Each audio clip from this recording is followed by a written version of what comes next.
Well, good evening and welcome to part two of insurance inspections versus fire inspections. So basically, what the thing that you have to look at is there is one other thing I forgot to include. So I think I mentioned last night that typically with an insurance inspection that they give you proper notice when they're going to show up to do the inspection, or they'll give you or if they're happen to be passing through the area, because chances are they're not coming just strictly for you. Sometimes you might be on a list or on the quota list, as they call it. So and they don't usually stay that long. They're maybe there for like 5 or 10 minutes. They don't have all day to completely look over the property, but they're very efficient at what to look for, how to conduct and usually for the most part, your insurance agents work on a very professional level when they come and inspect. They don't tend to act goofy or stupid. Most of them don't anyway. You might have one or two that might slip up and do something embarrassing, but usually for the most part, they're not gonna. With insurance inspection, if there's a certain part like a room or something you don't want to show, you don't really have to show them. You describe what it is and what you're using it for, but by law, you don't really have to show them, because there's certain parts of the building at my place of work that I don't show the insurance agent every aspect of the building, like the records room or the storage area, because there's a lot of confidential stuff in there that you don't really want. It's like financial records, tax exempt status information, other information like deeds and blueprints and abstracts and contracts of employees and stuff like that. So that's stuff that you don't really want to show or let your insurance agent walk in on. So now, when it comes to a fire marshal, when they do the inspection, you have to watch out for yourself and your establishment that you're working for, because if you're not careful and you give the fire marshal more information than what they need to know, they could use that to their advantage too. Usually most fire marshals, when they do inspections or fire, most of the time they're very courteous, but you may run into somebody that is smoky and smart-mouthed, and you have to watch out, because they could make you spend $800 on a safety cabinet that you really don't need, along with $100 steel explosion-proof gas cans, and just for a couple of gas cans, because their big philosophy was, well, what if you poke the plastic gas cans? Only poke them with what? And they're like, well, I don't know, a stick or something. And I'm thinking, no, you're not gonna poke. How are you gonna poke a plastic gas can with a stick? That's my question. Now, if you ran into it with a vehicle or a lawnmower or a tractor or something, yeah, you could put a dent or a puncture hole in. But if you're gonna poke it with you're gonna damage a gas can with a stick or a screwdriver or something, you gotta really put some force into it. You're not gonna puncture it that easily. And a lot of the plastic that they use on the plastic gas cans they're not all that cheaply made to begin with. A lot of them use a hefty grade plastic. I would say it's similar to a grade of plastic like you would see on like a snow cab for like a John Deere tractor or a Kubota tractor. It's a grade of plastic that's made to last for many years to come.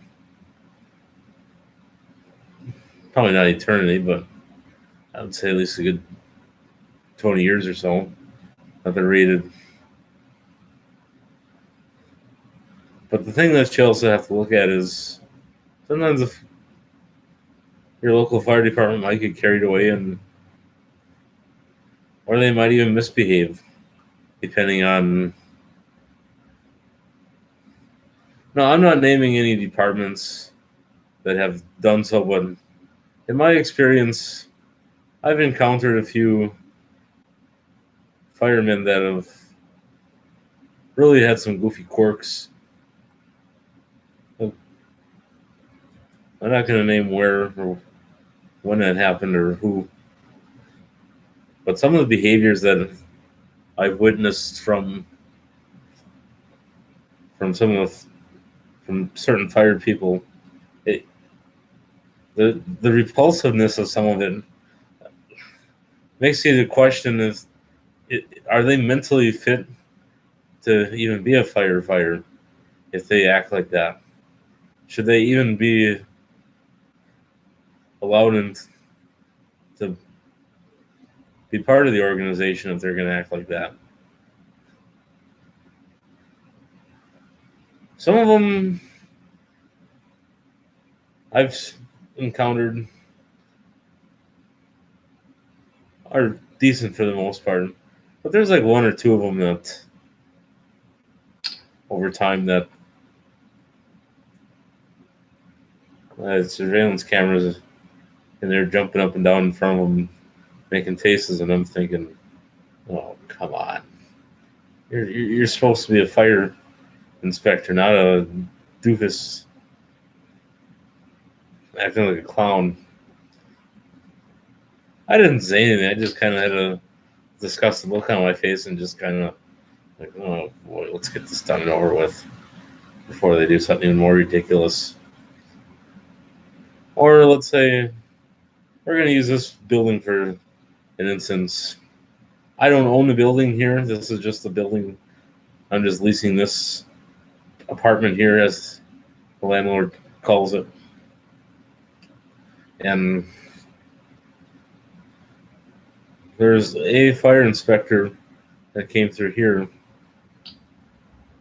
and they wanted to look in the back. And I said, I'm sorry, you can't go back there. There's nothing to look at. And then they go hostile and no, what about upstairs? And I'm like, nope, can't go up there either. I'm like, you have to talk to the landlord if you want to see that. And they said, oh, no. You have to show. And I'm like, I don't have a key to let you up there. I'm like, that's not my building. And I'm like, if you want to look around in here, that's great. If you want to look in the next room, that's great. Go. I don't really care what you want to do. I said, but you can't. That's private back there, and then upstairs is private. And they didn't like that too much. One guy got all bucky and mad, and I'm like, well, then I ended up having a conversation with the landlord about that, and the landlord flew off the handle and filed a complaint. And, I can't really blame the landlord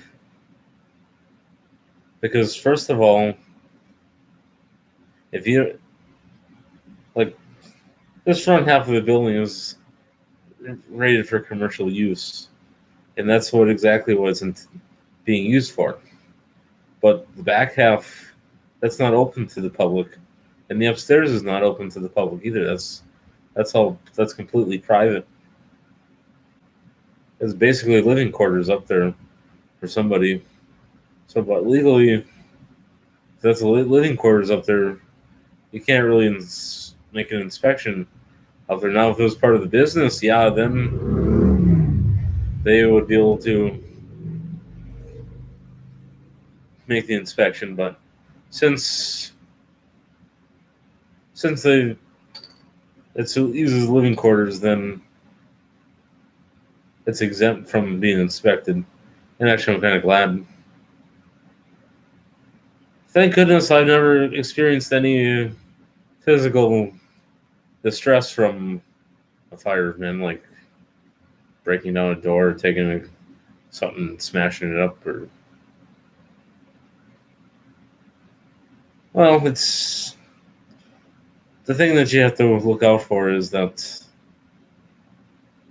they can come in at any time and inspect. I didn't realize that at that time. So if they wanted to show up at 10 o'clock at night when you're ready to lock up, the only thing that you can do is just say, now is not really a good time. Come back during regular business hours and make your little inspection then, not now. So that you legally you have that right to request that. So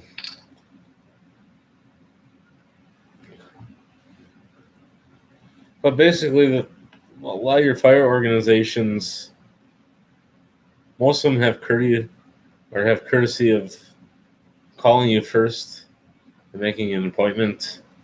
But in a few rare cases, sometimes they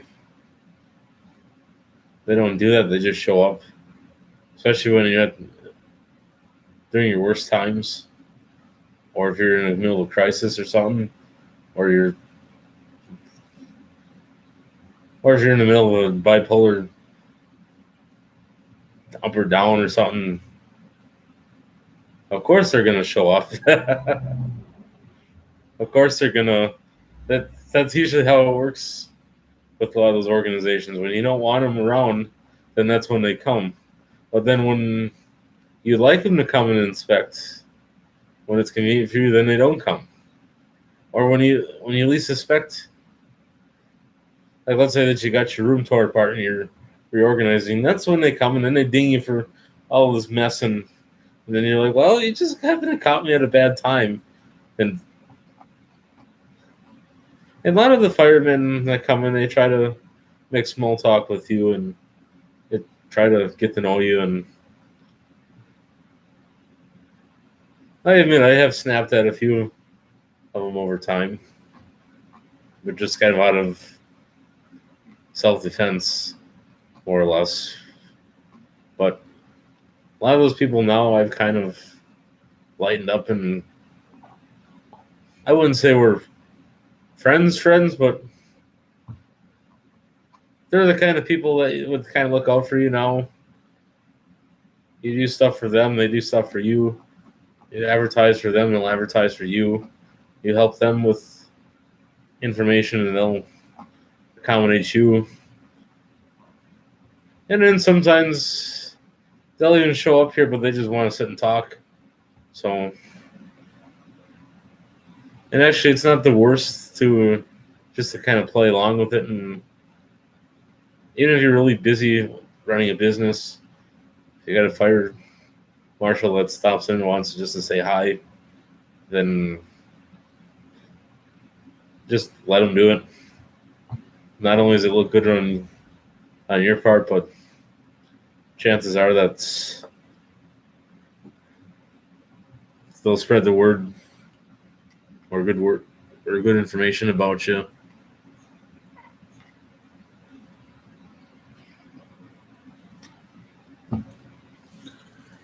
So we're gonna move on now. Last night I was talking, or on the verge of talking about OSHA.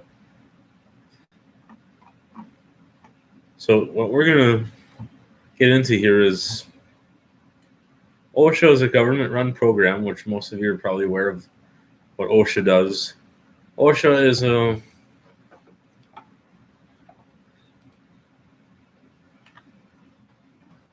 and I have attended a couple of webinars with the Occupational Safety and Health Administration. I've never actually gone in person. I've done a lot of Zoom meetings, webinars. I was a subscriber for a while on their newsletters. I don't get their newsletters so much anymore. I just get the OSHA bulletins. And actually, OSHA could show up at any time just to make a routine inspection. And the thing that you have to realize with OSHA is if something is not compliant, they will shut you down until you get that issue fixed. Let's say, for instance, you got a welding shop and you don't have adequate enough ventilation and air handling equipment. They will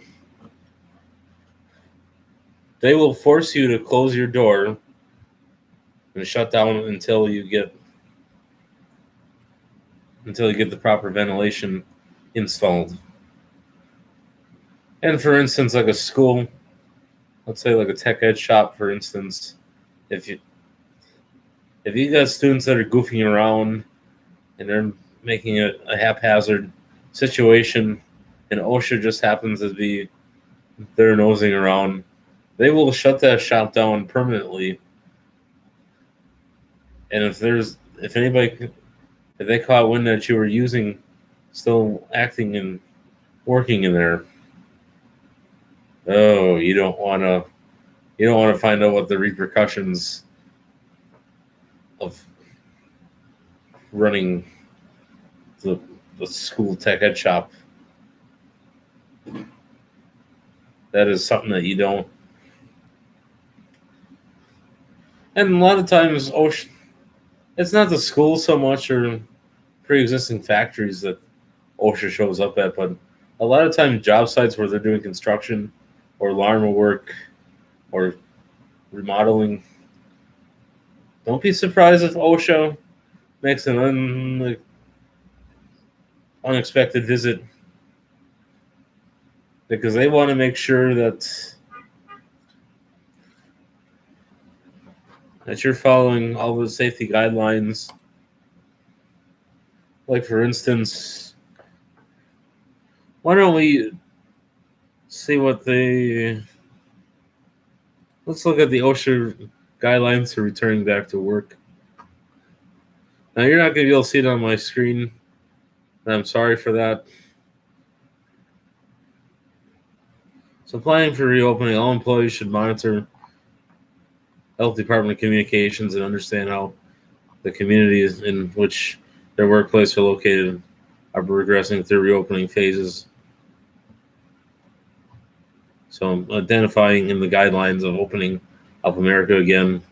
So the guidelines provide general principles for relaxing restrictions that were put in place to slow the spread of COVID-19. Employees and employers should continue to consider the ways of utilizing workspace flexibility, such as remote work, telework, alternative business operations to provide goods, curbside pickups, services to customers. So that's the kind of stuff that they. And actually, if you ever get the opportunity to talk to an OSHA agent, it can be very interesting what you can learn and some of the experiences and most of you probably think I'm an OSHA nut and a safety nut for being part of a safety or being a safety committee advisor, but not for the computer business so much, but that's the church.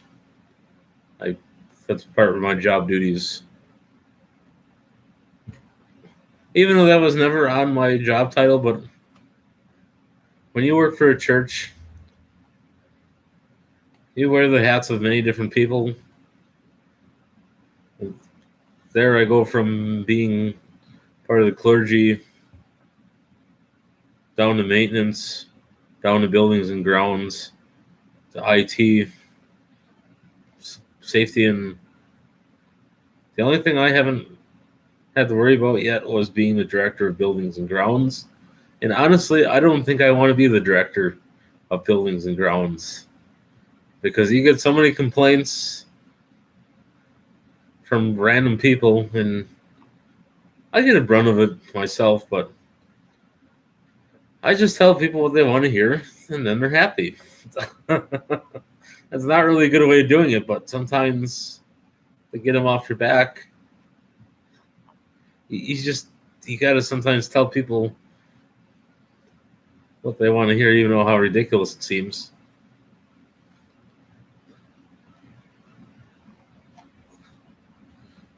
So let's back out of the guidelines of returning to work, and we'll go to OSHA.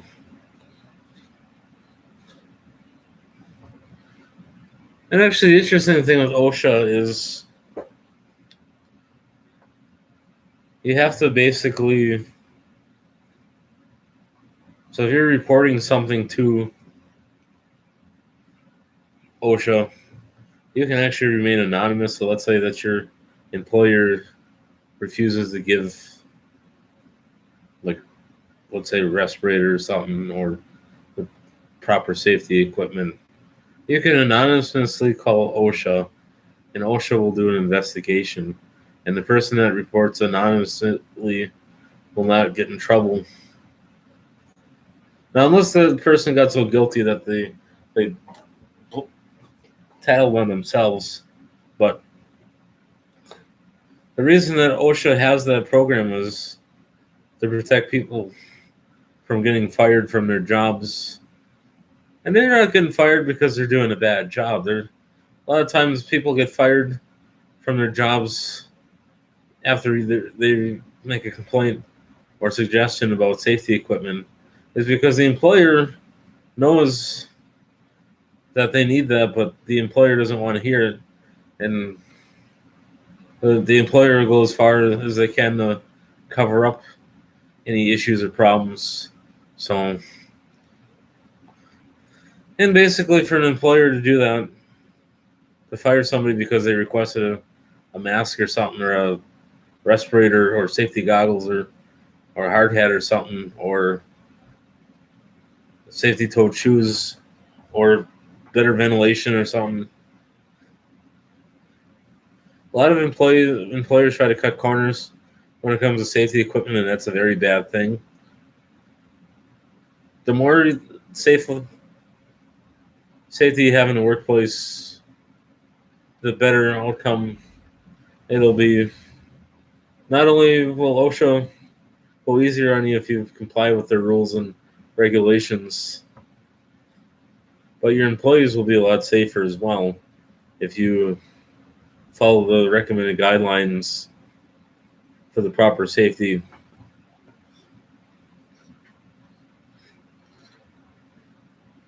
Even though the worst that your insurance company will do to you is if you don't comply with what they want you to do, the worst that'll happen is they'll just drop you. That they won't insure you anymore, and then you have to go to a different company. But the thing you have to worry about is, so if that happens, chances are they might blackball you, and then you'll have a hard time finding an insurance company that'll take you, and then you'll have to go to some slum. Not all insurance companies are perfect. And the reason that they drop you or they discontinue insuring you is because they don't want the liability. The goal of the insurance company and their logical thinking is, okay, if I cover as much legal stuff as possible, make them take care of as much as they can, then if an accident happens and it turns out that it's their fault for not keeping up with something, then we don't have to pay a claim. Like, let's say somebody gets hurt on your property and your sidewalk happened to have a pothole in their chunk of cement that was out, and they tripped and they fell and hit their head on a dangerous piece of jagged concrete that was sticking out that was broke off on a step or something, and that they bled to death, chances are your insurance company won't cover the claim, because if you didn't take care of the problem that they warned you about, then there's two ways about it. Your insurance could go up 10 times what you're paying now, or they'll drop you instantaneously. And that is even worse than not having any property insurance at all. Because having no insurance, in case somebody breaks in to your property and does destruction, if you don't have insurance, you don't have a leg to stand on in case of an incident or something got stolen. Because if you have insurance and after they do their thorough investigation, that they determine that it was a legit robbery, and if the property can't be recovered, that either that they would just pay you out in a check, or they would try to replace the merchandise as close as they can to what was stolen. I'll put it this way: most criminals that steal stuff, they're not there for silverware or plastic cups or glass cups or plates or china of any kind. They're basically there for electronic equipment, computers, TVs, sound equipment, video equipment, cameras, electronic instruments, gold, not gold-plated or copper stuff, or even silver, pure silver stuff they'll steal. If they don't find what they're looking for, they'll just make a big mess, tear the place apart, and stuff like that. So basically, there's, well, let's see here. Okay.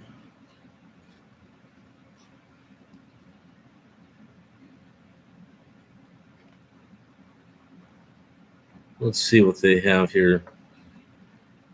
Let's look at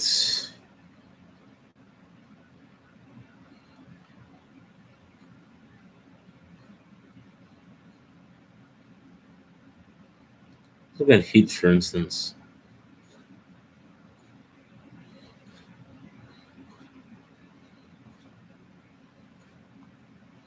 Okay, that's not what I was. I'm not going to keep the stream too long, but if you're bored this weekend and you don't have anything to do for Father's Day weekend, then why don't you go on OSHA, or the United States Department of Labor's website, aka Occupational Health or Safety and Health Administration, and go through all the articles and stuff, and I guarantee you that it'll keep you busy for hours on OSHA standards. And who knows, maybe you could become an official safety advisor after that. So it's always interesting. So take care, everybody. God bless. Stay safe. Enjoy your Friday night, or what amount of Friday night you have left, depending on what time zone you're in. So we will see you possibly tomorrow.